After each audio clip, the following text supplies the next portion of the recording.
Welcome back to Larry King Law's Langley Speedway, where you can see drivers are getting set to strap into their cars for what is the 100th race under the Solid Rock Carriers Cars Tour late model stock banner, the visithampton.com 125. This will be the 5th race ever at Langley Speedway for late model stocks. And Brian, we were talking earlier, if you look at the 4 races prior, 3 of them ended in a last lap pass. 1 of them was dominance. What do you think we're going to see here tonight? That's a great question. I knew you were going to throw that on me. If I had a crystal ball, I could tell you. But no, I think we're going to see lots of excitement, lots of drama. This is a short track, a 4/10 of a mile oval, relatively flat, 6 degrees of banking. But you can run 2 wide comfortably. So you're going to see some drivers go right to the bottom as the preferred groove. But they're going to give it all they have. I think we're going to have a barn burner here tonight. We talked a little bit earlier while we had the opportunity to roll through qualifying during some of the normal show that takes place here at Langley, which is incredible and really fun to watch on Flow Racing each and every week. Your team does a fabulous job.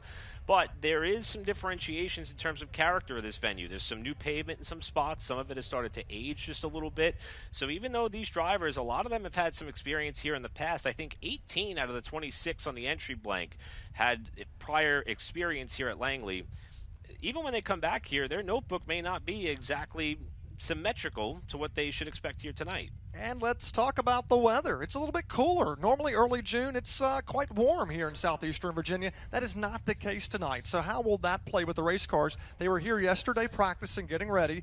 They were here earlier today getting ready. But the weather has drastically shifted in the last, I'd say, 6 hours. That's a great point to bring up here. It has certainly cooled off a lot. As you see, several of the fans have come out here in droves. A spectacular crowd here at Langley as the Cars Tour gets set to kick it up into high gear. Standalone race for the Pro Late Models next week at Dillon. Late Model Stocks will get 1 week off before they go to another Virginia-based racetrack, the Dominion Raceway. So much to look forward to here, but right now these drivers all have their attention turned towards the 125 laps that lie ahead here at Langley. One other item that we've touched on a few times is we haven't had a repeat winner. Granted, only 4 prior races, but out of the drivers who've gone to victory lane before, you've got Brendan Butter being queen, who is evidently a crowd favorite, Caden Honeycutt, Lane Riggs, Deke McCaskill.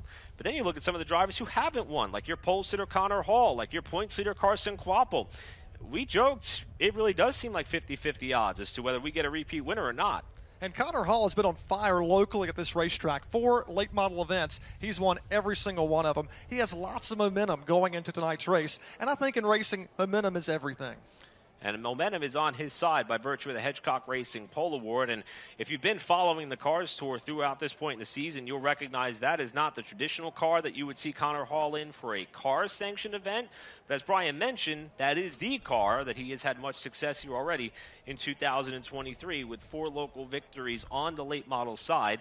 And evidently, after trying to shake down both machines in the early morning practice session, he picked the faster horse, at least for pole time. Now the question is, could he make it last throughout the 125-lap contest? That's a very good point, because you can have short run speed, and maybe that's good, particularly if we get a caution late in the event. But if we go the last 40, 50 laps, let's say, without a caution, or at least 40 laps or so, and your car doesn't run quite as good in that long run, that may not be so good if you want to win this race. And, of course, everybody does. One of the big things we've been talking about is momentum, and not just in terms of on the racetrack, but in terms of your season. When we started off the year, it seemed as though the momentum was on Carson Quapple's side. 2nd place the season opener, 3 wins in a row. The 8th place at North Wilkesboro may have stalled that for just a bit, even though he got behind the wheel of his Pro Late Model and won the event at Tri-County. However, it may have shifted a little bit in Brendan Butter being Queen's perspective as we get set to get this race underway. Being that this is the 100th late model stock event for the Solid Rock Carriers Cars Tour, we have a special way that we are going to kick things off. Let's go trackside to the 3rd member of our broadcast team, James Pike. And now, for the most famous words in motorsports, please welcome the Solid Rock Carriers Cars Tour Director of Operations, Ms. Keely Dubinsky, and the Solid Rock Carriers Cars Tour General Manager, Mr. Jack McNelly. Before we give the command, I just want to thank all of you folks for turning out at this beautiful facility. It is always a pleasure to come here to Langley and work with a great staff. A lot of you folks do not realize it, but we have a milestone that we are passing tonight.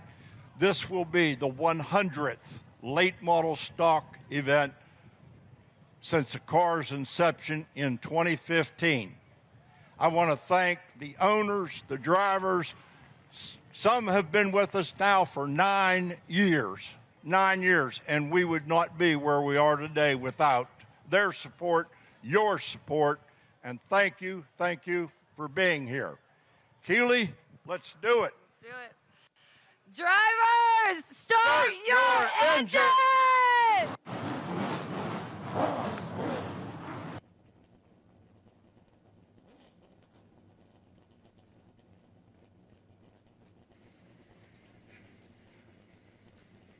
What an absolutely amazing moment. What an absolutely amazing sight here at Langley. What a great job by Jack McNally, Keely Dubinsky, who do so much to put these races and these shows on each and every week.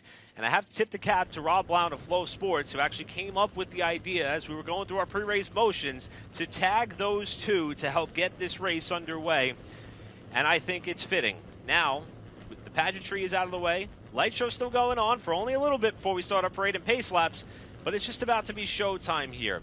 Brian, what do you think the emotions may be? You see it on a weekly basis with drivers of all different disciplines that get around this venue. Are the butterflies starting to churn a little bit, especially with all that's happening right now? I would think so, but in just a few moments when these cars start to roll, I think these drivers are back in their office. They've dealt with all kinds of things over the last several weeks to get ready for this race, particularly the local racers who have marked this date for probably the last 12 months to get here to the Cars Tour race. But for everybody else, they've had an off weekend, like you mentioned, because of weather. So they're back where they want to be. They're in their race car. They're in their element. It's time for showtime for them. Let's get to business. Field's going to be heading off behind the pace truck for a couple of parade and pace laps before we get this race underway. Beautiful field of 26 race cars strong, getting ready to roll off in what is a packed house here on a night that carries much, much significance. One of the other cool things that we should point out here, it was a tremendous amount of coordination between both the series and the racetrack. The characteristics of this venue, it's pretty flat, even if you're looking at it from the announcing tower here where we are stationed, or if you're transitioned about throughout the venue or in the grandstands. So in order to try to enhance the fan experience, they coordinated a 30-minute time block to allow all the late model stock teams to pull their haulers out of the infield to try to minimize any possibility of any spectators being obstructed by those trailers in trying to watch this race. A tremendous effort by the series and track alike. So if you haven't been to Langley Speedway yet, put it on your bucket list, because there's not a bad seat in the house. As Connor Hall has to stop, perhaps make a quick steering wheel adjustment. I think he was. He wanted to make sure everything is buttoned up here in these pace and parade laps, because in just a few moments it's going to be time to stand on that throttle and work that gearbox and go racing. In terms of a lay of the land of how we got here in Solid Rock Carriers Cars Tour so far, Carson Quapple continues to hold the championship point lead, but we have a new second-place runner in the championship standings, and he is carrying a wave of momentum on his side following a victory at North Wilkesboro Speedway. Connor Hall, you see on your picture, who was the fast time setter in qualifying, lost one spot in the standings, but not by much. He is only behind the second-place runner, Brendan Queen, by just 8 markers coming into tonight's race. Ryan Millington, Chad McCumbee tied for 4th in the standings, while Caden Honeycutt, despite missing a race, continues to hang tough there, 6th in the championship standings, while the rest of his season is still to be determined based on potential opportunities that may unfold for him. Just a great sight to see with the lights flashing. The race cars are being shown off now behind the pace vehicle as we're just a few laps away from turning this field loose. And so many dreams could be made tonight if the right person makes it down to winner's circle. When I say right person, if you're the right person. Now, the Solid Rock Carriers Cars Tour visits several discipline types of racetracks, some high banked, some with really abrasive surfaces. We mentioned Langley's a little bit flatter, but that texture of the racing surface does require these drivers to be conscious of how aggressive they are. So as you mentioned, there's going to be a happy driver in victory lane because of what they've accomplished in order to get there tonight. Let's touch base with Pike, who's standing by trackside with a pre-race report. Yeah, Eric, much has been made of this ballyhooed battle between Connor Hall and Brendan Queen, both locals here to Larry King Law's Langley Speedway, both starting in the top 2 spots. And we know what Brendan Queen has done since he's gone to Lee Pulliam Performance. He won the South Carolina 400, won the Battle of the Stars, has had all kinds of success, won at North Wilkesboro too. But I spoke with Connor Hall earlier this afternoon, and he told me, I just want to prove that we have a lot of really gritty workers on our team. This is Connor's car that he's running for Chad Bryant Racing, his personal car that's been so dominant in All-American Series, or rather Advanced Auto Parts Weekly Series competition here at Langley Speedway. He said, I put 100 hours into building this car, another 100 on top of that into maintaining this car, and we just have a group of workers. We have a bunch of volunteers that just get their hands dirty, and we're not afraid to put the gloves on and go to work and do the job when the situation requires. So I figure we're going to see a lot of that tonight, which will be a thrilling battle at the front of this field. Thanks, Pike. Chief starter Brandon Willard gives the 1-to-go signal at the start-finish line. Brian, any last thoughts before we go to green here? This is going to be a fun one. Well, I think you want to be careful. I think tire conservation is going to be key, but you don't want to conserve too much and get too far behind. It's 125 laps. It'll go by in a hurry when you circle this track between 15 and 16 seconds. It has been quite the journey for the Solid Rock Carriers Cars Tour on a late model stock side. Who would have thought that since 2015 the series would be as powerful as it is here today, with so much more still to come. Connor Hall and Brendan Queen bring the field down for the start. The VisitHampton.com 125 is green from Langley.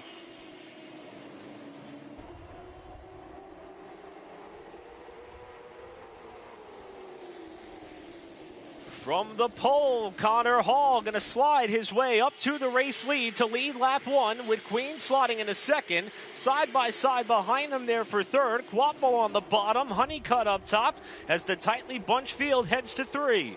You don't want to stay trapped up too high, particularly if you start backpedaling. So we're watching that 10 car, Caden Honeycutt, trying to maintain that third spot. But Quapple's right there on the inside, trying to take it from him. And look at Brendan Queen going for the top spot. Queen had a good run there off the corner, looks inside of Connor Hall. Fans come to their feet here as Queen dips the left side down below the apron. Side by side for the top spot. Hall fends him off for now. Connor Hall says not so fast. He's holding on to it. He's about a half a groove higher than Brendan Queen. He couldn't quite get it done, the 0-3 car. He'll reload as they go back to turns 3 and 4. All the while, Honeycutt has fallen back down into the bottom lane ahead of Carson Quapple to solidify himself there in third. Quapple runs fourth, and it's Bobby McCarty in the 6 car who rounds out your top 5. First side-by-side battle. Ironically, the 2 drivers tied for 4th in the championship standings. That's Chad McCumbee on the bottom in the 16, Ryan Millington up top in the 15 car. This is Ryan Millington's first start at Langley. He's had a couple of runner-up finishes in the last couple of races, so he wants to keep that momentum going as he brings it off of turn 2 and down the backstretch. That fight's going to continue on. A little bit of door banging behind him. A couple of drivers making their first start of the year. The red 31, Cole Bruce, outside the 2 of Matt Watts. And they continue that fight there into turn number 1 as things start to settle out mostly throughout the top 10, minus just a pair of side-by-side fights that continue in turn 3.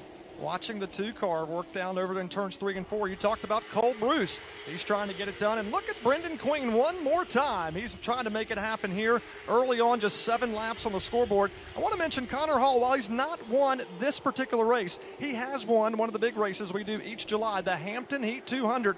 Connor Hall got it done just a few years ago. Speaking of the Hampton Heat, how about the driver in second spot there? Brendan Queen, his car owner, Lee Pulliam, actually won that race back in 2015. So a lot of history between those 2 Virginia racers. And you can imagine what a victory here tonight could mean for both of them as Carson Quapple's getting kicked around. Carson Quapple trying to hold on. It can be tough when you get trapped on that high side, particularly if you can't quite get it cut down low. And right now, it could be freight trained as they go down back to turn 3. Lane Riggs, one of the former winners of this race, up to the inside of Quapple. That's your reigning national champion alongside your reigning Cars Tour champion in the battle for 5th. Double wide, about 3 rows back behind those 2. Quapple gets a great launch off turn 2, pulls even with McCarty as they exit the corner, with Quapple trying to make the top side work.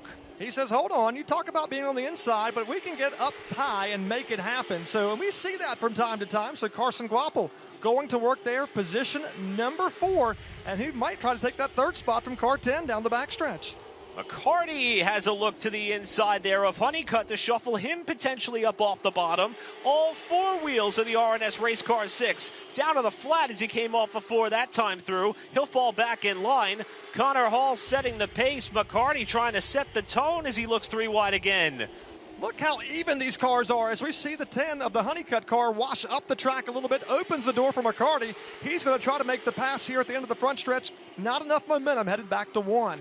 For Bobby McCarty, there's a lot of motivation there as the fight for second begins to intensify. Honeycutt outside, Brendan Queen inside. Racing all throughout the top 10 early in the going in this one, with Honeycutt now getting a great launch off turn 4 to move solely into possession of that second spot. Honeycutt, where did he come from? I knew he was inside the top 5. He is going for the top spot. He passed the 03 of Brendan Queen on the high side. He's going by the 77 of Connor Hall on the inside. New race leader, Caden Honeycutt. Well, we said Connor Hall was setting the pace. Evidently, Honeycutt wants to set a pace of his own. Not only is he taking the lead, he is driving away as things continue to sort itself out there just for a moment throughout a portion of the top 10. It is Quapple now outside. Queen on the low side. And McCarty and Millington now find each other door to door, 6 and 15 respectively, as Hall is under pressure from Quapple and Queen for second. These cars are so close we can put a blanket over them. Look at them, 2 by 2 by 2, a high-speed pace lap, and we only have completed 16 laps. They're racing like it's the end.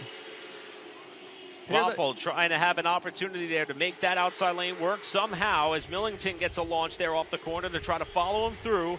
Connor Hall right now doing a good job kind of protecting both lanes right now. He's got Queen behind him in the 03, Quapple in the 8, and they're double wide now for 2, almost 3 rows back. I'm impressed by that 8 car. We're talking about the Quapple car. He is running super strong in the higher lane. Shouldn't be too surprised that more laps we get in, they're going to work that groove in. And Connor Hall may not be able to hold him off for so much longer. As I say that, Hall does pull away just a bit as Brendan Queen goes back to his inside.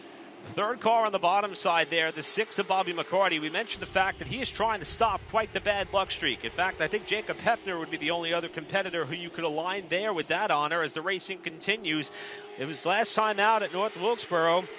He had led 16 laps and then faded late to that of your second-place runner, Carson Quapple. For McCarty, it was back-to-back DNFs after running so strong at the beginning of both of these races, trying to finally get a resulting finish there, a high-resulting finish, if you will. As the drivers now complete lap number 21, keep in mind, if we get 40 consecutive green flag laps in, we will see a competition caution. That will not happen, though, should that point roll into the final 25 laps of this race. So we are just past the halfway point to a guaranteed yellow should it stay green.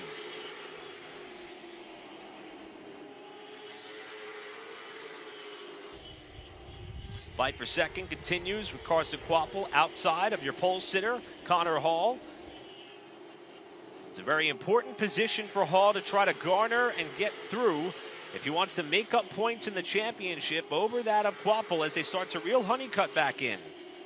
Honeycutt, he was out by quite a bit, and look at Connor Hall chop it down. It's down within a car length as they work through turns 3 and 4. Brendan Queen trying his best to shake off the Quapple car, but he can't quite do it one more time as Quapple now goes for second spot off of turn 2.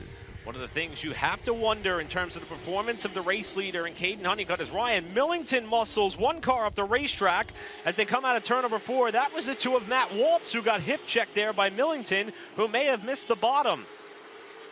Sometimes that happens. Of course, contact can be made pretty easy. Relatively no real estate to work with, right, on a short track. So sometimes you got to move them out of the way. Millington not done yet. He's up into the 5th spot, trying to work the outside of the outside front row starter, and Brendan Butter being Queen. One of the things that we talked about several times is the fact that Ryan Millington has been able to string together quite the impressive starts of the year. Back-to-back second-place finishes. The last 2 races, the one at North Wilkesboro Speedway, that came with the right side door ripped off the car after a big pile up on lap 30. Millington's car no worse for the wear tonight. It looks clean as can be, and he continues his charge up towards the front. As word from the pit area is that one of the rookies in the field, the number 42 of Carson Brown, may in fact be down a cylinder. That car definitely sounds different when it comes past us here in the announcer's tower. It did sound like it was down 1 or 2. not what you want to have happen, particularly this early on in the event. Just 97 laps remain, 29 on the scoreboard. Hard break there for one of the rookies, and that of Carson Brown out of Mooresville, North Carolina, working with Bruce Cook, former crew chief for Championship Truck Series winner Ron Hornaday. As Brown is going to try to do the best he can to salvage the night, even though that car is certainly not running up to its proper top speed. The fight throughout the top 5 continues as Millington is trying to make some hay to the outside of Carson Quapple in what is about to be a battle for third in turn 3. Side by side as they work through turns 3 and 4. Brendan Queen started this race in second spot. Going to find himself back now to about 5th position as they work back to turns 1 and 2. As we continue to watch the Ryan Millington car try to make his way closer to the front. He started the event in 6th spot, and he takes it back now to 3 and 4. Less than 10 laps away from the opportunity of these teams to take a bit of a breather. As a matter of fact, I should say the drivers to take a bit of a breather, and that's going to be very important for the tail end of the field. As the battle for third continues, you may see some cars just up ahead as McCarty looks 3 wide at the end of the backstretch, just up ahead of your race leader, Caden Honeycutt, trying to manage their pace, knowing that they are going to see a yellow in about 7 laps' time, with Connor Hall starting to close back up to Honeycutt for the top spot. And this is the stage of the race where you start to realize what you have. If the car's handling, if it's a little bit loose, maybe a little bit tight, or maybe both. So these drivers are starting to shake out what they've got and get ready to give a nice report to their crew members here in just a bit. Some drivers are really not happy right now.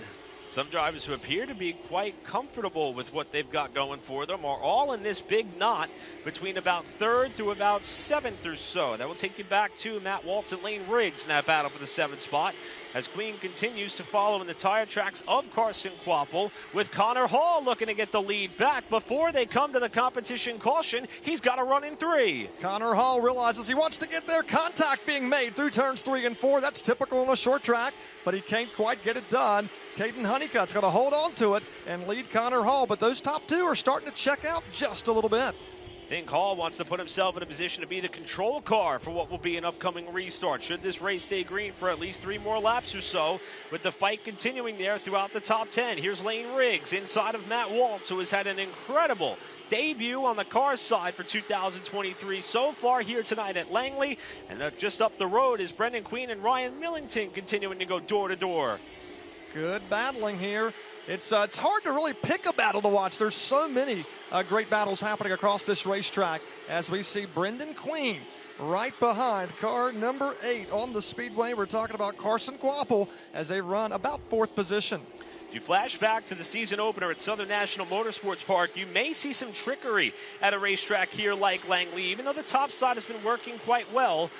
It was at Southern National we saw drivers awaiting the potential yellow to come out and trying to put themselves in an odd number position. That's not going to be the case tonight here with the choose rule in effect. These drivers are going to race it out all the way up to the point of yellow, and that fight for third will not go away. It's not. Can't quite shake it here as they go back now to 1 and 2. You've got Carson Quapple, Ryan Millington on the high side by side, and look at Brendan Queen behind them. And you've got also in that battle Bobby McCarty. They just can't get away from one another.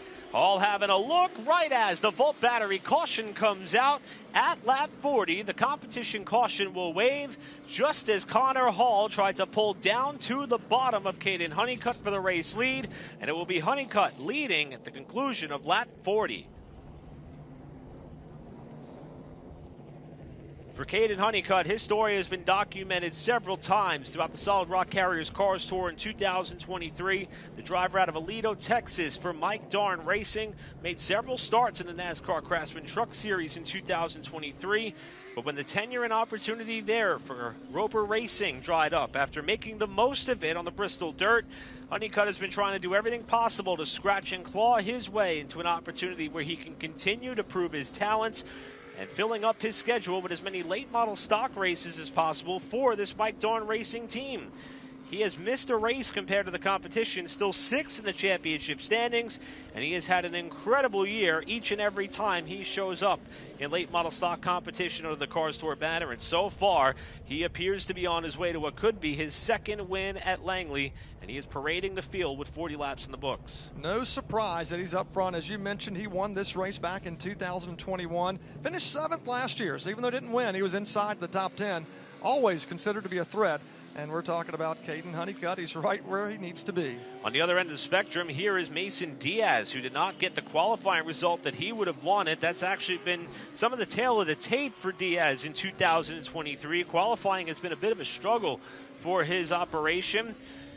And as the field begins to go through the choose cone, let's touch base briefly with Pike, who's got an update on Carson Quapple. Carson Brown, actually, really quick stop for that team. That's the car that had the cylinder down, that's been struggling for pace all night long. Quick stop here the first time around. Mason Diaz also down pit road for service. I talked to him earlier. He said, I'm not necessarily comfortable with the pace that we have, but I think if I can save my tires over the course of a long green flag run, we may be able to catch up at the end. So to follow the blueprint that one Brendan Queen used to go to victory here 1 year ago. Thanks, Pike. And the field will come to the one-to-go signal this time through. Tough break for Carson Brown. Had a chance to catch up with him a little bit earlier in the week.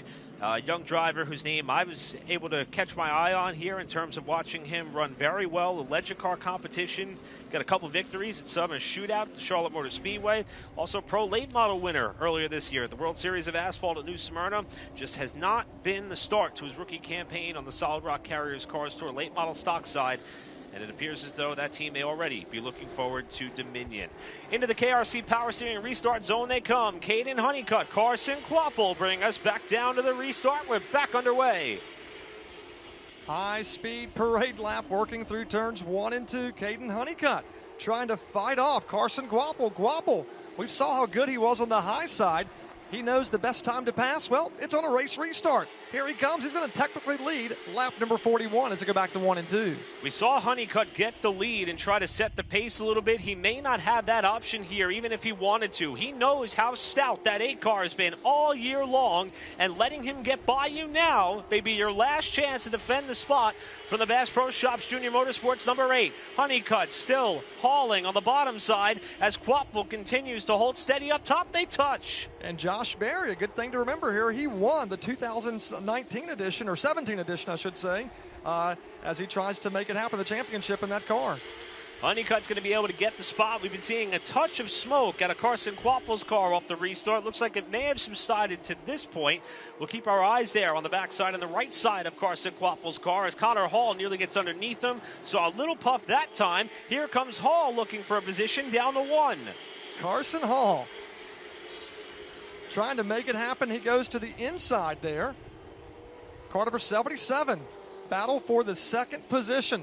Working through 3 and 4, the preferred line, of course, is that 77 car. He has it where he needs it. Connor Hall going to get it back to second. Can he catch up to Caden Honeycutt now as they're back in 1 and 2? Flashback to when they were coming to the checkers at Hickory Motor Speedway when Hall did everything he could to try to move Carson aside to stop him from being able to take home the victory there. It appears as though they raced each other quite cleanly. Flat runner-up spot, still a long way to go. Here's Bobby McCarty, left side of your picture with Chad McCumbee. Brendan Queen in the 03 inside of Carson Quapple, falling back a little bit here as the fans, really big hometown race tonight for Brendan Butterbean Queen. He probably memorizes the pathway to the local Waffle House should he go to victory lane tonight. And he's trying to get up to 3rd from our reigning titleist. Trying to make it happen, and that's his signature spot. They go to the Waffle House following a victory, and I think he can close his eyes and circle this track just as quick. He knows his way around it, and he cannot quite clear the 8 car coming off of 4, but indeed now he may just do it as they go back to 1. Yep, put Brendan Queen up to 3rd as now Carson Quapple has to deal with the 15 car coming off of 2. Here comes Queen to the inside of Connor Hall. Bit of a late move there that time on the 77. Hall trying to fight back. And the fans on their feet to watch 2 Virginia natives, 2 hometown drivers, duke it out for the runner-up spot while Honeycutt tries to break free. Caden Honeycutt out in front right now by a couple of car lengths, but look at this great battle a little further back in the pack. And I say further back, we're talking about position 6, 7, and 8. We got Bobby McCarty right there. He makes the pass. He's going to work now on the 99 of Lane Riggs. Just behind them, Chad McCumbee trying to enter the picture when they race to 3. McCumbee dives to the inside of Quapple, who continues to fall back on that outside lane, not seeing the opportunistic advantage of being in that second lane working out for Quapple at all. Since losing the lead, he continues to fall further back. Perhaps this is a bit of a strategy ploy to see if he could save some of his equipment for the latter stages, but he is under heavy fire from Ryan Matthews, one of the local drivers, and now it's going to be Chase Burrow looking to get by. Quapple back to 9th. Well, we're still early on in this event. We've seen drivers backpedal sometimes midway through the pack, which most would consider dangerous, but they want to save those tires, have something left for the latter stages of the event so they can make those critical passes and have the speed near the latter stages of the race. You see Bobby McCarty taking a look on Lane Riggs for position. That's up in the top 10. Want to go back, correct something I said earlier. I said he was coming off of back-to-back DNFs as he looks inside. McCarty, that is. I stand corrected. He was actually 2 of the last 3 races that he had to retire due to mechanical problems. In between there, he was trying to have a pretty solid run at Ace Speedway, put together a 5th-place finish there after starting 18th. So McCarty has been a bit of ebb and flow so far in his season. Continuing to try to climb the running order as Millington got into the back of Brendan Queen there in turn 3. Millington said, hey, I'm ready to get up close to the front. And he will try to get there, can't quite do it. And look at Lane Riggs, top side of that 99 car on the 15 entry, that being the Ryan Millington car. They continue to go after it lap after lap, and no surprise to us. We saw Carson Kvapil drop back like a rock in that second lane. As we mentioned, that could be a bit of a strategy move by the driver and team of that 8 car. Lane Riggs, however, appears to be making it work. Almost gets up to the numbers on the right side of Millington's car on the backstretch. But now McCarty's able to pull up alongside of Riggs as they come out of 4. Look at McCarty, a 3-time champion. 10 wins. Wants to get it here in Hampton. Works down the backstretch on Lane Riggs. This is going to be a good battle here for position number 5. They're trying to crack the top 5, get up close to the front because they don't want to let Caden Honeycutt get too far out ahead. While Riggs continues to work the outside lane on Millington, McCarty waiting in the wings just behind.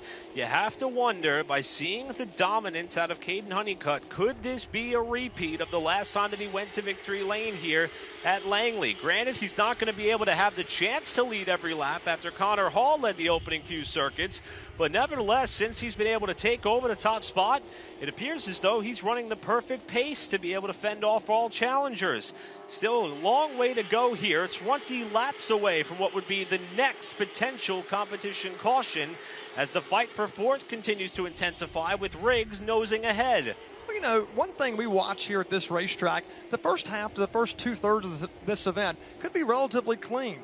Not a lot of action side by side, but not a lot of crashes. It's not until you get to the latter stage of the event where all the gloves come off. So right now it's all about conservation of tires, keeping the fenders on the race car, and look at this, a battle for the top spot in 3. Connor Hall into the left rear quarter panel of Honeycutt in the middle of the turn there.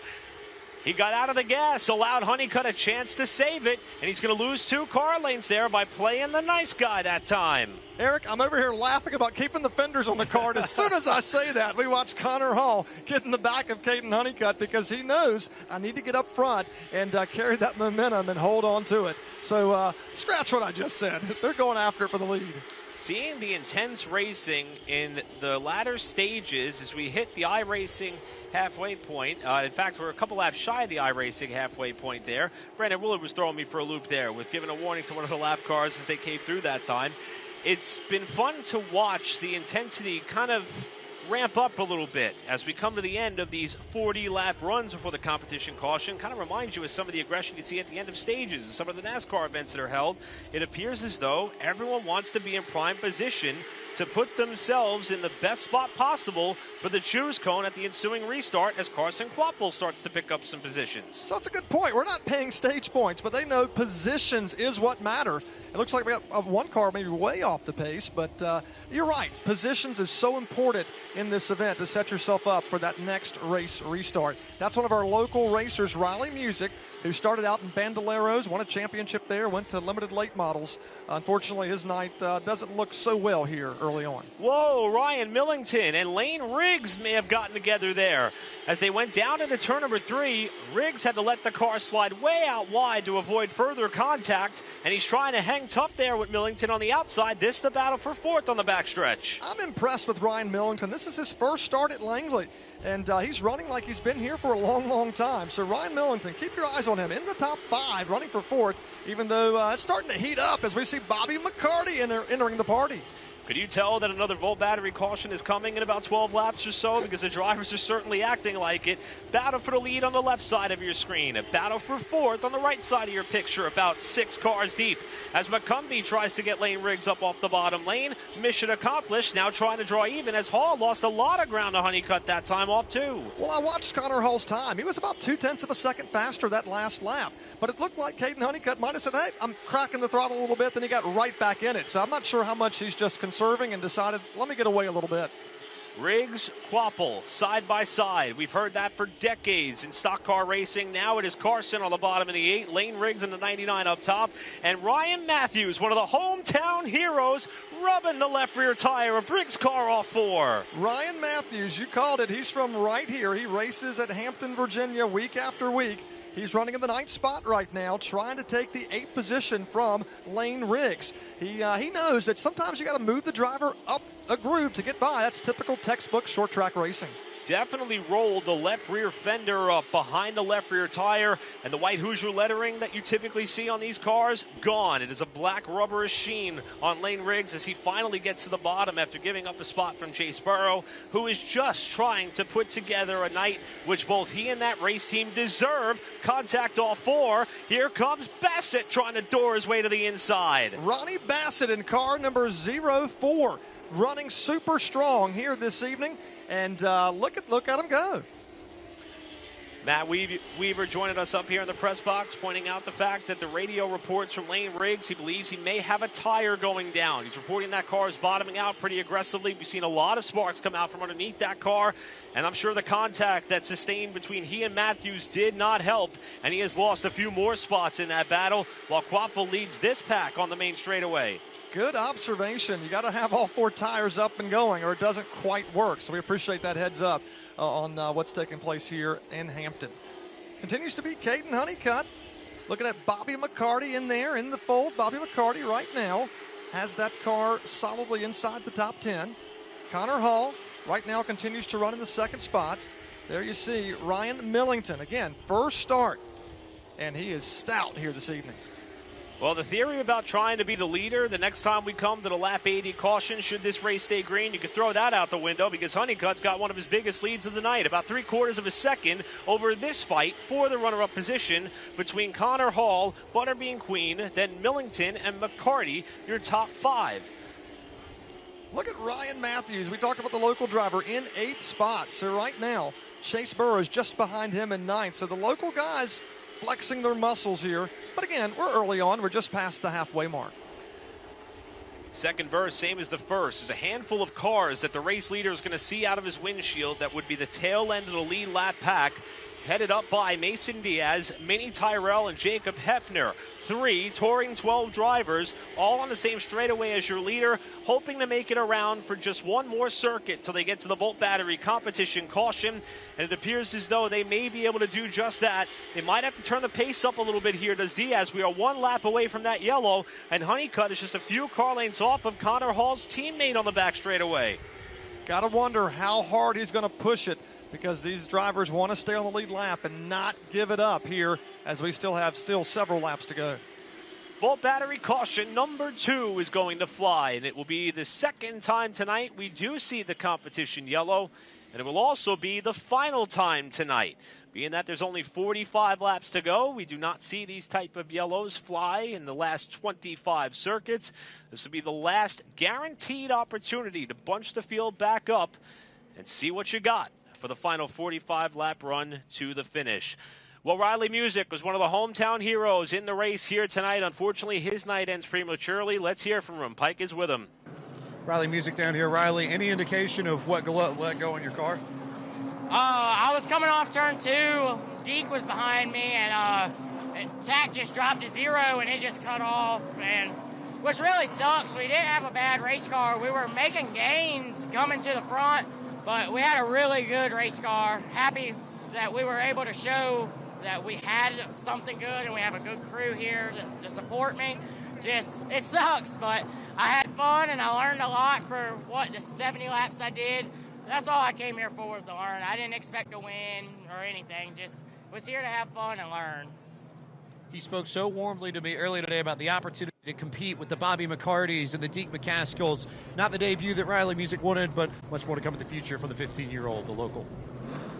That's a great point, Pike. As we see Lane Riggs, we talked about the fact he thought he had a tire going down. They are, in fact, getting one of the emergency replacements available for him to put on that right front. Keep in mind that is not where the contact took place between he and Matthews, but he stated right away, as we mentioned from motorsports reporter Matt Weaver, who's up here in the press box with us, that he felt that tire was getting soft right away, as he was about the only car showing sparks by bottoming out on each end of the racetrack. Officials will look that over to make sure that that is in fact the case, and Riggs will have to try to charge up through the pack with 45 to go. He was one of the drivers I circled as one to watch. He was the fastest in the happy hour practice earlier today. And unfortunately, this is not where he wants to be with just 40 laps remaining, or 45 laps remaining in this event. So tough break for him, but it's not done yet. But it's certainly going to be a tall order. Well, we continue around this Volt battery caution. Let's circle back to Riley Music. Hometown driver, reigning limited late model champion, actually track record holder for limited late models here at Langley. And we kind of talked a little bit in our pre-race lead-in, just after qualifying, just before some of the local events started taking place, as far as what is the agenda. He seemed really happy that he made it this far in this race. He was not a name that we talked about up until he had the issue, which that's what they tell young rookie drivers. Don't make the highlight reel unless you win that race. I think for Riley Music, as you said, Brian, what a great kid, what a great talent. And I think he made some allies tonight by the way in which he raced other drivers. That's a clean-looking race car. I know they're retiring a bit early, but he's loading that thing back up without much damage, without anybody mad at him. I think that is a great late model stock debut for Riley, and I hope we see him a bunch more this year. I think you will. Riley Music comes from racing royalty. His granddad, one of the great mentors to him, a 7-time late model champion here, the only title holder. Nobody has more than 7 championships but his granddad. So he does a great job and gets great advice from him. Brandon Willard's going to be showing one to go as they hit the shoes cone last time through. We mentioned several times Blake McCandless, miss you, buddy. Know you're watching at home. As a matter of fact, he's been pretty much live tweeting this event from his couch, so he gets a unique perspective. We're looking forward to having him back in action. And I want to send a special hello to my father, John, home resting from some pretty serious surgery a few days ago. He's still in ICU. I hope that he's got flow up on his cell phone as I set it up for him. Dad, can't wait till you're watching these races back from home. We'll be talking to you soon. Half a lap from the restart. Caden Honeycutt out in front of the Hedgecock Racing Pole Award winner, Connor Hall. This is going to be a restart that is totally different than what we've seen so far tonight. Into the KRC Power Steering restart zone they come. 45 laps to go. Hall led him into the restart zone. Honeycutt launches ahead in turn 1. And here we go off of turn number 2 with Hall trying to fight back. Connor Hall knows it's go time. The laps are clicking away if he wants to get there. But look at Brendan Queen just sail it into turns 3 and 4. He wants to get that runner-up spot because he knows Caden Honeycutt, that's the driver that has the bullet on him. Everybody wants to catch him. I think it's possible that Hall may have known that he was a little bit too far ahead and had to concede the race lead as they went into turn number 1. While Queen gets all 4 tires on the apron in turn number 3, trying to wrestle the runner-up spot away from yet another hometown star in Connor Hall. Those two nose to tail for second spot, about a car length off the leader. The aggression meter, well, it's ratcheting up right now. Everybody trying to make their way up towards the front. The top 3 starting to check out a little bit, but look at this hornet's nest coming off of turn number 4. They're goggled up there racing. You got the 16 and the 6 there, Bobby McCarty, and one car way up the track. That's Carson Quapple. 3 wide in the mid-pack, several cars bouncing off one another. That's Landon Huffman getting kicked up almost into the outside wall. Carson Brown has been able to pull up there. They're 3 wide at the back end of the pack. Everybody on the go button now. Landon Huffman free fell through the field. Something amiss. I don't know if he just lost control of the car, but it looks like he's back up to speed now. Watching him work down the backstretch. Mason Diaz, car number 24, working through 3 and 4. The 90 car right in there as we watch this battle for 20th and 21st. Not just battling for the win, they're battling for every position on the racetrack. They're battling everywhere as Brandon Pierce tries to slam the door on Chase Burrow, who's having a fantastic night. You talk about drivers who need to stop the bleeding. Chase Burrow is certainly one of them. Back-to-back DNFs with 2 very hard crashes, and he is currently running back in the 10th spot. Here's Millington ahead of Carson Quapple with Ryan Matthews just lurking as we got trouble. Around goes the 31 of Cole Bruce, who gets tagged, and Dean Wilson piles into him with Landon Huffman and Carson Brown. Huge crash to put us under yet another yellow flag. This is the first that's not a competition caution, and heavy damage in there for several drivers, including car number 4. The back end and the front end is just smashed up on Dylan Wilson. Tough break. That is not what Dylan Wilson needed after all the troubles they had with the power plant on that car. Had a fuel pump issue with a borrowed motor at North Wilkesboro, and they just had nowhere to go after the 31 of Bruce was the first car to go around, and everybody just piled into the aftermath. You see the damage there to the new colors on Landon Huffman's AutosByNelson.com number 22, and his third start for this team with significant damage, while Carson Brown's night got even worse, along with Dylan Wilson, who has crashed hard in turn number 3. Look at that damage. Good to see the driver climbing out of that race car. Tough break for him, but certainly glad to see he's indeed okay. But heavy hit. And, of course, we also have the 42 car that sits there on the track, Carson Brown.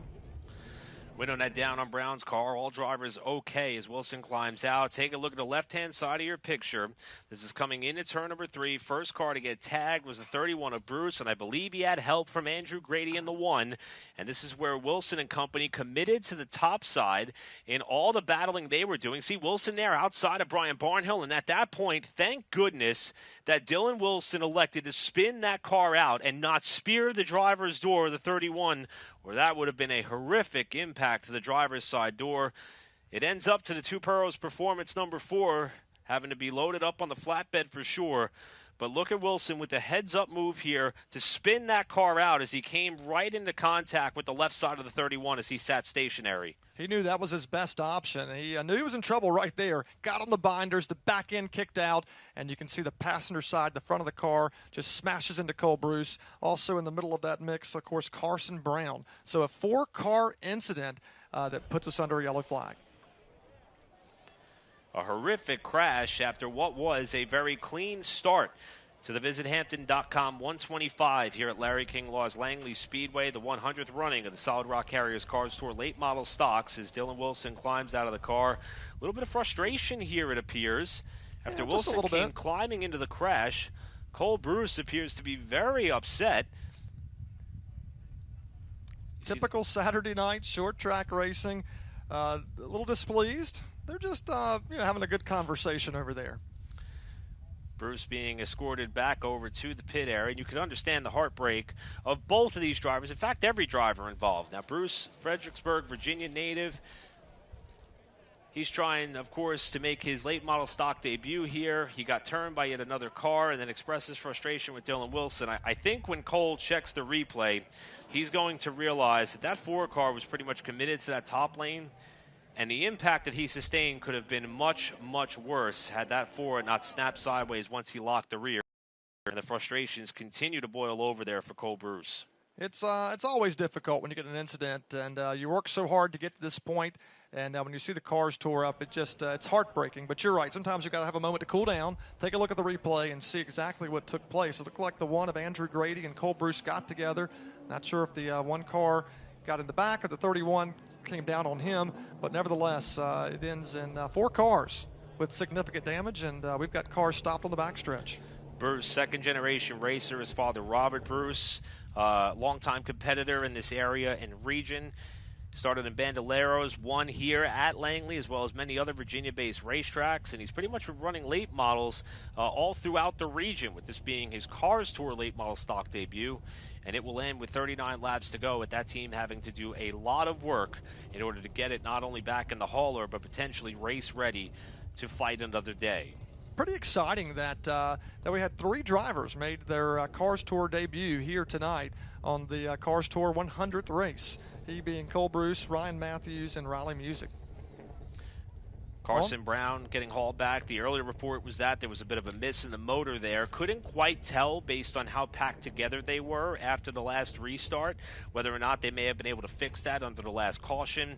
However, it's going to be a moot point here as he goes back on the hook. And should point out, we are in a current red-yellow condition. So even though the red flag is out, the field is stopped on the back straightaway. Brandon Willard, the chief starter, displayed the red and caution together, meaning that teams that are on pit road that want to repair some damage, do some work, they have the green light to do so. The same would not be said if it was just a red flag. But under a red-yellow, while the track is being cleared up, it allows a chance for the late model stock teams that have had some misfortune tonight to do some work, get their cars repaired, get them back up to race speed, and that is what is unfolding here for the handful that are on the pit lane. But what a terrible looking ride there. What is left of the number 4. We saw the animation out of Cole Bruce. Let's hear from him. James Pike is standing by. Cole, lots of frustration there as you got out of the car. What happened from your perspective in that incident? I mean, I don't know, man. I know our car, we were struggling there at the end. I was trying my best just to hold my position where we were in. Just Grady, man, it's just the one car just, he bumped me, knocked the crap out of me, man. I just tried to hold my line. I mean, if he would have got me and got a run going in, I get that, or off the corner, but you just straight up dive bomb me and, take me out. I mean, there's a straight donut literally at my left rear quarter. He wasn't even really inside. And unfortunately, this place is, a track where you can dive bomb people. And then you had ARCA brakes out there from somebody who's rookie of the year who's 30 years old. So it's ridiculous, man. I feel like we could have salvaged a night. Could have had a top 15 or something. I don't know. But it sucks, man. You're here to race with the best of the best. And I feel like I was holding my own, running top 15. And the next thing you know, I just got wrecked. And I was like, all right. And then I just held the brakes down. Car sat there. I just saw the fork come in slide. And I was like, oh, crap. Like, I knew our night was done. So it sucks because you got other cars involved with it, too. And it's just something that doesn't need to happen. It should have just been a one-car spin because Grady dived on me. But in the day, you ended up tearing my own car up. So it sucks for me and my team. Torp Chassis brought us a fast car. It's just, like I said, it sucks, man. I really wanted to make a good debut, earn respect from drivers, racing them hard and clean. And just unfortunately, we came home with a wrecked race car. So we'll get it fixed, and we'll just be back, next week for Langley, hopefully, for the regular season show. Continuing the tough breaks here this evening for the debutants. Cole Bruce out of tonight's visit Hampton 125. Thanks, Pike. And I'll tell you what, I completely understand that you can tell a lot about a driver by the name of the race team which they race for. The race team, Cole Bruce Racing. Family-owned operation. This is their first time jumping up to a level like the Solid Rock Carriers Car Store. Nobody wants to see their car go off on the hook like that. And I think at that point, you could understand a little bit of the frustrations that were displayed there. With that, the cleanup continues over in turns 3 and 4. We're going to step aside. We'll be back with the final 39 laps here from Langley.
Cars have been refired here after a multi-car crash up in turns number 3 and 4 at the Larry King Law's Langley Speedway.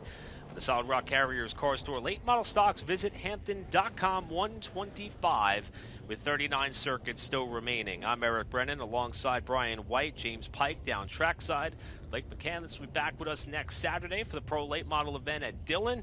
And so far, the first 80 laps of this race appeared to be quite tame. We turned the wick up a little bit once we hit the KRC Power Steering restart zone with 45 to go, and things got a little out of hand over there in turns 3 and 4. Brian, that may not be the last time that we see something like that, but so unfortunate for some of the cars that were involved in that crash. Indeed it is. But I have to agree with your statement. I don't think it's the last time we're going to see some more excitement and drama build in this race because, again, we're getting closer to the finish of this race, and multiple drivers think they have a shot at getting there. And when I say getting there, I mean to victory lane. So Edelbrock Victory Lane will only host one driver and one team, and several drivers want to be there. Let's touch base with James Pike. James, what do you got for us? I've got Dylan Wilson with me. Dylan, a lot of calamity down in 3 and 4. What did you see from behind the wheel? Nothing. I was just trying to get back to the bottom going into 3. and, just racing who was ahead of me. And it just, I don't know what happened in the wreck as far as what got us there, but by the time spotter said they're wrecking, I was already sideways and I locked it down, slid into it. It was just in the middle of the track, and I was already on the top. But I don't know. He ran his mouth a little bit. I guess he's been talking a little crap, so that's cool. It is what it is. We're here to race and have a good time. Got to thank all my sponsors: Slurp Shots, Two Burrows Brewery, Stardust Cellars. We're battling, man. It's a hard series, and it sucks to get collected in something like that. I wish we would have seen it earlier, but it's just part of the deal on these kind of tracks. So we'll be grown men about it, be mature, and go get them next week. A lot of work to get this car prepared for Dominion in 2 weeks' time. Thanks, Pike. And I think the 1 week separation between this stop here at Langley versus Dominion, which will be the day before Father's Day, 2 weeks from tonight, is certainly going to help that team, but it's not going to make the late hours in the shop any easier, as they've got a lot of work to do to get that car race ready. As the cleanup continues over in turns number 3 and 4, we saw Wilson, the 31 of Bruce, the 42 of Carson Brown, all retire by virtue of that crash. We did see the 22 of Landon Huffman come back out on the racetrack, minus some body work on the front end. So not all 4 cars who were involved in the carnage are going to have to load up and go home early, at least at this point. But nevertheless, we've lost several contenders so far, but none towards the front just yet. It continues to be Caden Honeycutt over Connor Hall and Brendan Queen, your top 3. And they will be hitting the choose cone once we get a thumbs up from the track crew. Who's been working incredibly hard so far here on that situation over there in the 3rd and 4th corner. And we'll be back to racing here with still 39 laps to go. I want to go back to Carson Brown. I know he was one of the 4 drivers involved in that incident. What a tough break. We talked about him being in his rookie season, and the one thing you want to do in your rookie year is just log laps, learn as much as you can. And I was so impressed by getting ready for this race to realize that he has run 99% of the laps run. This race tonight's not going to help that stat, unfortunately, but he's certainly done what a rookie needs to do: run laps, run hard, and just learn. But unfortunately, bad luck got in the way this evening. They, too, will be turning their attention to the next late model stock event. Let's take this opportunity under the Volt Battery caution to tell you about what is coming up over the next few races for the Solid Rock Carriers Cars Tour. As we mentioned, a handful of standalone events for both the late model stocks and the pros tonight. It's late model stocks only. Next week at Dillon, it's a chance for the pro late model drivers to be back in the spotlight. We saw what they were able to do under such circumstances at Tri-County just about a week ago, and it will be Dillon Motor Speedway on June 10th. So 1 week from tonight, the Solid Rock Carriers Cars Tour Pro late models only in action there for that event. 2 weeks from tonight, it's another Virginia staple in short track racing. The Dominion Raceway will play host to the next round for late model stocks on June 17th. As far as the next double header opportunity, that will be on Wednesday, Caraway Speedway, June 28th. The next chance that you get to see both the Cars Tour Pro late models and late model stocks in action. For more information, visit the Cars Tour website or check out our social media outlets. Brendan Butterbean Queen has been quite the fan favorite tonight. Let's hear from James Pike to learn more about his night's unfolding. Eric, if you paid attention to the way Butterbean ran last year's race here at Langley, he fell all the way to the back and saved a ton of tire and then drove back through the field to pick up the checkered flag. This time around, it's been a very different approach. He's run up towards the front of the field, and that's been by design. I talked to him earlier this afternoon, and he said, with the strength of this field and as competitive as this series is now, I'm not sure if I can fall to the back again and make that work. I think I need to stay up towards the front of the field. So he's been up at the front by design. It's not been about saving tires. It's been about keeping track position, and he's hoping that he's in good enough position to potentially go back-to-back here at Larry King Law's Langley Speedway. He's got himself in the right position now, 3rd, behind that of Caden Honeycutt and Connor Hall into the KRC Power Steering restart zone they come.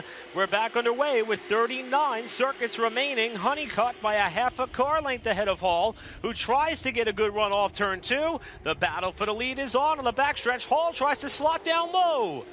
He knew he had to get down in front of Brendan Queen if he wanted to hold on to that second spot. They race off at turn 4. Queen trying to shake the 16 of Chad McCumbee. He can't do it. McCumbie's battling back on the high side. And by the way, here comes Carson Guapo to the party as well. We touched on Ryan Millington, one of the drivers who came in tonight, tied 4th in the championship standings. Chad McCumbee would be the other. Also having a great start to the 2023 season, looking to try to pick up what would be his 2nd top 5 and 3rd top 10 if he keeps his car up here towards the front. But he is certainly vying for what would be his first win of the season if he can get around the 3 cars ahead of him as McCumbee slots in line in 4th. Chad McCumbee started back in 9th position, so he's moved up nicely throughout this opening 89 laps of competition. And look at those cars side by side, 3 rows too deep. Right side of your picture, Andrew Grady, Ronnie Bassett, the 04, the 91 of Justin S. Carroll. Lane Riggs trying to battle back after having to put the emergency tire on. And another former winner, Deke McCaskill in the 08. Far right side of your picture there is just under siege from Minnie Tyrell, who got to the inside of him there as the fight continues here for this spot. This is going on just outside the top 10 in 12th. Look at that, side by side, continuing to see Justin Carroll, Ronnie Bassett go after it. Lane Riggs, the 99, Jacob Hefner in there as well. Meanwhile, on the left side of the screen, look at the 16 car trying to hold on to it. That's Chad McCumbee. We talked about how he slid up the racetrack, or slid up through the starting order, I should say. He's up ahead of Carson Guapel as Connor Hall flexing his muscle now, trying to stay ahead of the 8. Wasn't that long ago we saw Carson Quappel fall into the running order. Wouldn't you know it, he's back up into the top 5. Lane Riggs inside of the number 95. That's the black number 95 of the Carroll Speed Shop entry of Jacob Hefner. Remember, he had a rear clip destroyed on his race car back at North Wilkesboro Speedway by virtue of contact to the driver that is just 2 cars behind him. He gets muscled up a little bit there by Lane Riggs. Here comes Mason Diaz, the next car in line, as the lights go out on the racetrack. A power outage under green with the caution flag waving here at Langley, and it has gone dark in Hampton, Virginia. Not sure exactly what's taking place, but lap number 94, we do have the yellow flag cars slowing. We're having a hard time seeing out of the window, but nevertheless, it looks like everybody wowing those machines down. We'll get this figured out and go back after it, but still 31 laps remaining. So far from our vantage point, it doesn't appear that anybody has had any type of contact on the racetrack after the lights have gone out here in Hampton, not Georgia, but Virginia. Pace Truck has picked up the leader, Caden Honeycutt. The wheel and caution lights that are illuminated around this racetrack doing a pretty good job providing enough light for us to be able to sort some of this out here. As another volt battery caution is going to fly for some of the most unusual of circumstances. I was going to say this isn't something we normally see. One of those things that sometimes happens when you rely on technology. Sometimes it does go awry, and unfortunately that has taken place right now here at lap number 94. Oh, there we go. We're back on. Looks like we found the light switch to turn them back on to the crowd's approval here at Langley. What a lively crowd we've got here tonight. A packed house for sure. As a matter of fact, I think just before we came on air, some members of our crew and production team were trying to do their best to grab themselves a dinner meal before they got to work. They almost ran out of time with how long the lines were to grab a bite to eat here. Did you get the signature redneck French fry? I did Every not. racetrack's got something. We've got the redneck French fries. Pike assured that he got himself some before strapping on his kit to go down trackside, and Mark Keeler in the production truck made it a point to shout out in both of our ears. They are absolutely excellent. Add them to the top of your list as far as favorite racetrack concession items. As just like that, we are coming to the choose. So, a bizarre set of circumstances for sure, but the one thing that we should all take away from this scenario is the response by the racetrack, the response by Cars Tours officials, as well as all of the very talented drivers and spotters that make up the construction of this field. We talk about this series truly being the best of the best. That was a scenario that I don't know that I would see many other series or short tracks be able to pull themselves out of like that, as we are just about a lap and a half away from going green. I want to give a shout out, or attaboy, I should say, to car number 2. We're talking about Brandon Pierce from Alton, Virginia. He has worked his way up nicely through the field after starting this race in the 21st position. Brandon Pierce is now inside the top 10. So keep your eyes on that car. So if the game plan for Caden Honeycutt was to try to run and hide, unfortunately, he's going to have to re-rack the field here and try this again. He elects the low side on the Hedgecock Racing Pole Award winner Connor Hall, 77, top side in second spot. Brendan Butterbean Queen and Chad McCumbee make up row 2. And then a pair of Cars late model stock champions in Carson Quapple and Bobby McCarty, row 3. Into the KR Steve Power Steering restart zone they come. 31 laps to settle it. They fire off in 1 and 2. Looking at Caden Honeycutt trying to shake off Connor Hall. Looks like he'll clear him down the backstretch one more time. Connor Hall goes right back to the bottom of the racetrack. And we're watching Quapple get loose coming off of turn number 4. He's driving that car as hard as he can to keep it going in a straight line. Wash, rinse, repeat for Connor Hall, just as he did on the restart prior. Elects to slide down between Honeycutt and Queen to solidify himself in second spot. As you mentioned, Brian, this fight for fourth continues on with McCumbee outside of the blue 16. Carson Quapple down on the inside in the Bass Pro Shops number 8, trying to take over that fourth position, continuing his climb back up the running order with McCarty just behind. Top 3 single file. This is a good battle on the track for the 4th position. Watching them go side by side, coming off of turn number 4. Looks like Quapple has the advantage as he takes it back to 1. You know, this track, 4/10 of a mile, we talked about that earlier. Wide turns. Even the straightaways aren't so straight. You're constantly turning around this racetrack, and it gives you a workout as we see the 2 cars get together for the 4th spot. Seems like after every restart, we see a little puff of smoke on the right side of Carson Quapple's car. It appears to dissipate the more laps they run. But this run does not appear to be any different than the runs prior. Top 3 starting to tighten things up. I'm looking at the stopwatch, and they are all running consistent times. Connor Hall and Brendan Queen maybe a tick faster than Caden Honeycutt, but not by much. As we see a good battle just a little bit further back in the running order. We've got several cars trying to make it happen there. As we see, look at the 2 car coming off at turns 3 and 4, and you got Lane Riggs in that mix. Lane Riggs is running in 10th. That's Brandon Pierce, and then Ryan Milligan. We touched on this earlier as Matthews gets up the racetrack there in the 51. Brandon Pierce in that 2 car debuting a brand new paint scheme. The plan was to do it at Tri-County when one of the sponsors had their name on the race itself. Being that that event got pushed out to August, he debuted the new colors here tonight. Didn't get the qualifying run they would have hoped for. He said a top 15 finish or top 10 would be sufficient for him and his expectations. He's up to 8th and looking for more. Meanwhile, Ryan Millington has been going the opposite direction. He's got Andrew Grady to the inside in what would be a battle for about the 12th position. Just outside the top 10, and if you don't think they're not racing just as hard as those guys in the top 10, we'd be missing the point. As we see Minnie Tyrell in there. Minnie Tyrell is running in 15th position as he's trying to get just a little bit closer up. Mason Diaz trying to battle back after being on the pit lane under several of the previous Volt battery cautions. Here is Lane Riggs coming back from the flat tire earlier tonight inside of Brandon Pierce to pick up another position up into the top 10. In fact, that's for 8th.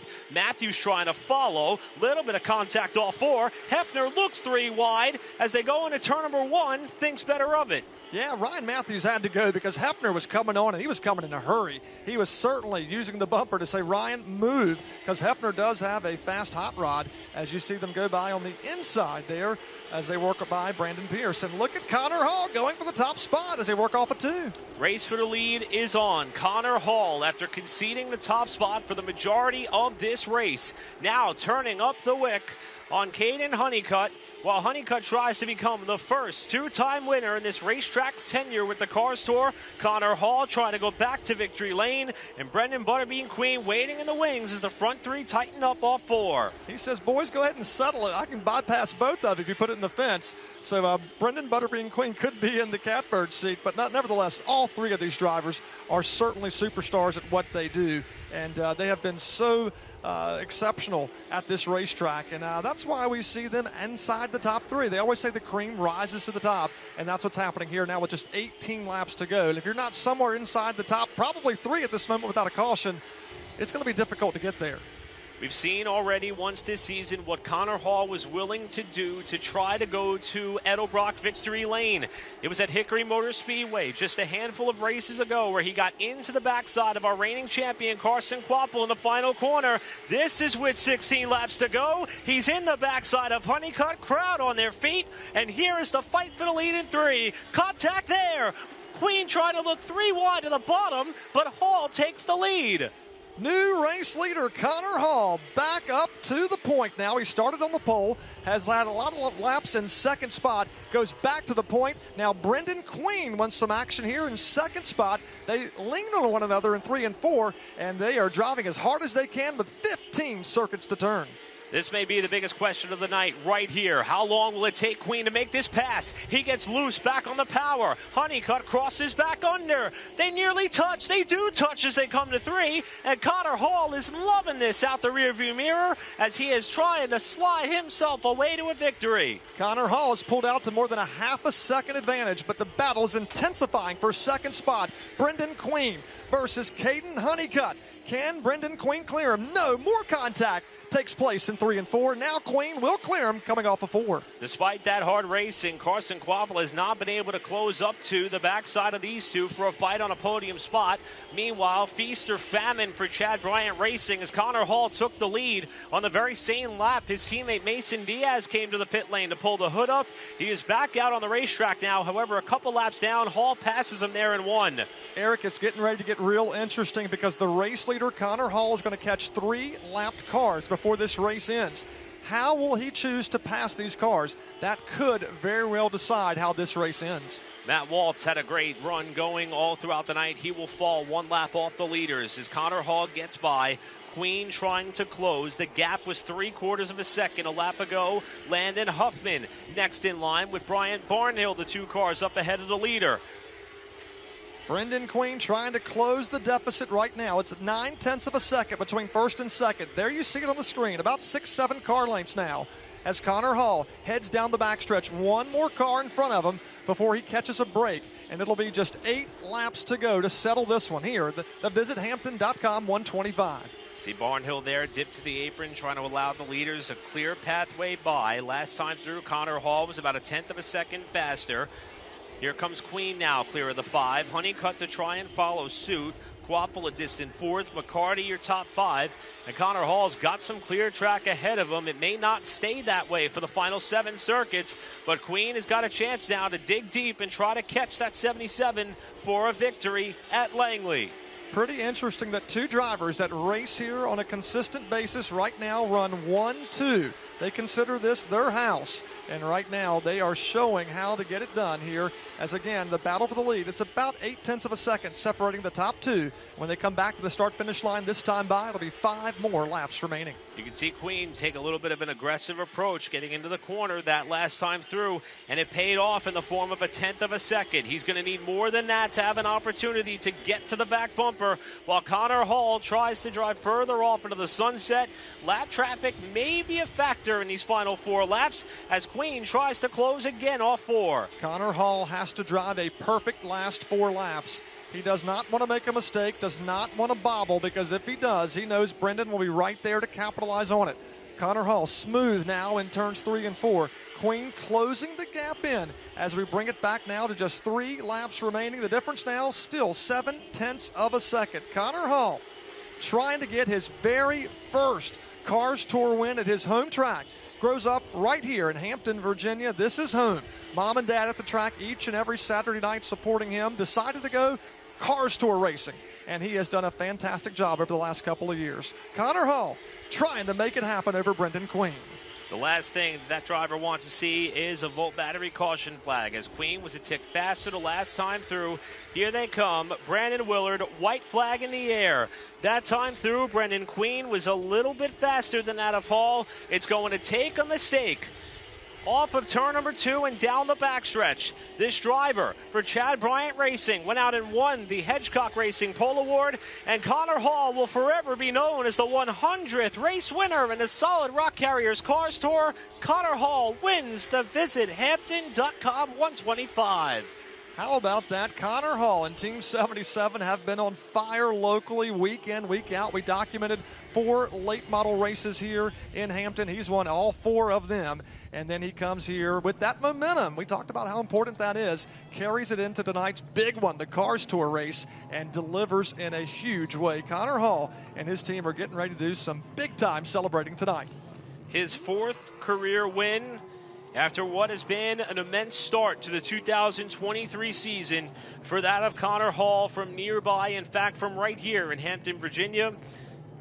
In his 5 starts, he has had 4 top 5s, and this will surely help close up the gap after coming into the night 3rd in points, and he is going to waste no time climbing from the car, as long as it doesn't run away from him there, to be able to celebrate in front of his hometown crowd. Talk about a big win. This is it. Look how excited he is. Connor Hall, victorious here tonight. And just some big heads-up driving all evening long. Was in the right place at the right time to get there. And we talked about tire conservation and saving the equipment. He did that, but knew when he had to push the envelope. One of the big things we've been talking about all night long is this is the 100th Solid Rock Carriers Cars Tour late model stock race. And it will forever be known as Connor Hall going to victory lane. Let's hear from him. Pike is standing by in Edelbrock victory lane.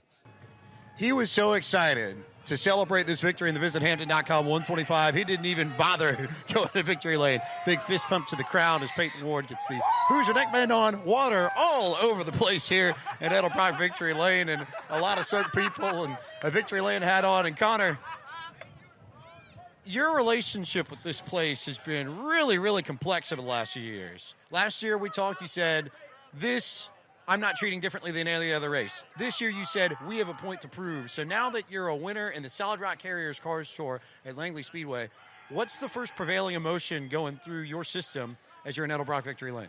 I'm going to be honest, I had a tear coming to my eye already, but I don't give a damn. I'm going to party like it's whatever. I don't know. I really thought Honeycutt and them had it won. I mean, we were just really tight, and they were really good. And then I saw them starting to slip the rears a little bit and just kept applying some pressure and just made it happen. And I don't know. I mean, there's so many emotions. I mean, I left this place trying to go do bigger and better things, and then I wind up here, you know, winning the series that I left to do here. So it's pretty special to win one with the car that you build. So I can't tell if they're hating on me or loving on me. I don't know. But Chad Bryant, the group, Clayton Parrish, all my Chad Bryant and Connor Hall Racing guys, we were up till 4 a.m. this morning. We got here at whatever time it was. So we got a little sleep, but I'm rambling, and I don't think I'm going to get much sleep tonight either. You told me earlier today you just wanted this to prove the amount of work and the amount of manpower and hours that go into this. Is there anything that you want this win to say about you, about your team, about your program? Yeah, I mean, there's just so much. I mean, as far as it being my personal car, you know, I applaud, you know, my guys and me. And like I said, none of this would have been possible without the mentorship from Chad Bryant and Steven Savina-Reese and all the other guys at Chad Bryant Racing. But, you know, it is kind of cool to know that me and my buddies and my parents' house put this thing together. So it's just, you know, on one end, you know, I'm so blessed to have such a big group like Chad Bryant Racing. On the other end, it's pretty cool to win it out of my parents' garage. So big thanks to Town Bank, Breeden Concrete, First Team Automotive, GSX Wraps, Colonial DJs, I think they're here, Let's Talk Trash, Burlington, Schaefer's Oil, Oasis Pools, Durham Mechanical, ATC Lawn Services, Marlin Marine Electronics, and just I don't know. There's so many people who have kind of taken a chance on me this year and last year, and I said it'll pass Tech just fine. But just excited to be able to put him in victory lane. Finally, you're the winner of the 100th event in the history of the Solid Rock Carriers Cars Tour. What's that mean to you? Oh, I mean, I didn't even really think about that. It's just winning one of these things is pretty special no matter where it is. You got to be so good, and you got to really nail it. You know, running top 5 in the series is hard enough.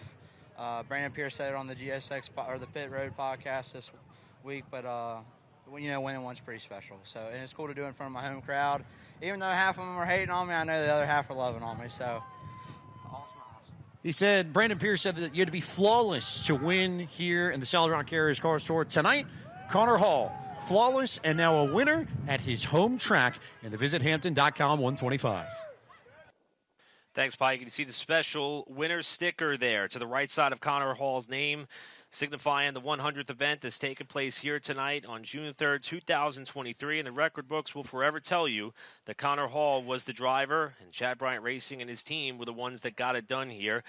We heard Connor allude to some of the mixed reaction that we were able to overhear, and a split crowd here at Langley. Brendan Butterbean Queen obviously has many supporters. Connor Hall does as well. He becomes yet another winner on the season. In fact, he's the fourth different driver to go to victory lane so far in 2023. And Brian, you are able to watch Connor in his home, in his element here. We also have the privilege of traveling along with him on the Cars Tour. I referred to him once before when he was going door-to-door with Kevin Harvick as a old-school brass-knuckle racer who just has a ton of talent, and it appears to seemingly always pay off when he's here at Larry King Law's Langley Speedway. Absolutely. He and his team have worked so hard over the years. This isn't just something that developed overnight. They have had lots of preparation and work that has gotten them to this place. And we talk about a split crowd. Yeah, that's going to happen. I kind of think of the Richard Petty, David Pearson. Those two drivers talking about Brendan Queen and Connor Hall, so successful. We saw it tonight, 1-2. So, of course, naturally, you're going to have a favorite over the other.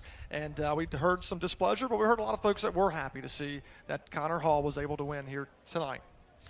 Quick look at the top 5 finishers. Connor Hall, Brendan Queen, Caden Honeycutt, after leading all those laps, came home in 3rd. Carson Quaffle, the point leader, was 4th. How about Lane Riggs coming back from that emergency change tire there to round out your top 5? And Brian, I'll let you do the honors, taking us through the top 10. Bobby McCarty comes home in 6th spot this evening. Chad McCumbee rounds out 7th. 8th was Chase Burrow. Jacob Hefner came home 9th. Ryan Matthews, the local racer, rounds out the top 10. Well, it's been an incredible night of racing, as always, with the Solid Rock Carriers Cars Tour. 100 races in the books. I'm excited for the next 100 and more still to come. Keep in mind, the late model stocks are going to get 1 week off. It'll be the pro late models as the headline division at Dillon Speedway on June 10th, 1 week from tonight. Late model stocks back in action at one of the most high-speed and high-banked Virginia short tracks you could find, Dominion Raceway, on June 17th. And the next doubleheader for the Solid Rock Carriers Cars Tour will be Wednesday, June 28th at Caraway. It's been an incredible night here. A lot of great racing, a lot of action. However, one parting shot from the one member of our team not able to make it here tonight. Of course, the lights going out with 31 to go is not a memory that I think many of us will walk away with without a little bit of laughter. McCandless made it known, Blake McCandless, that is, can't light the candles without a McCandless in the house. So hats off to him for Watch From Home, Blake. We're looking forward to having you back. Our production team, thank you all so much. Our camera operators around the racetrack who caught just about everything that took place here tonight. On behalf of James Pike down trackside, Brian White for being able to fill in last minute. Great job tonight, bud. Pleasure working with you. I'm Eric Brennan, and we will see you all next time here on Flow Racing. Good night, everybody.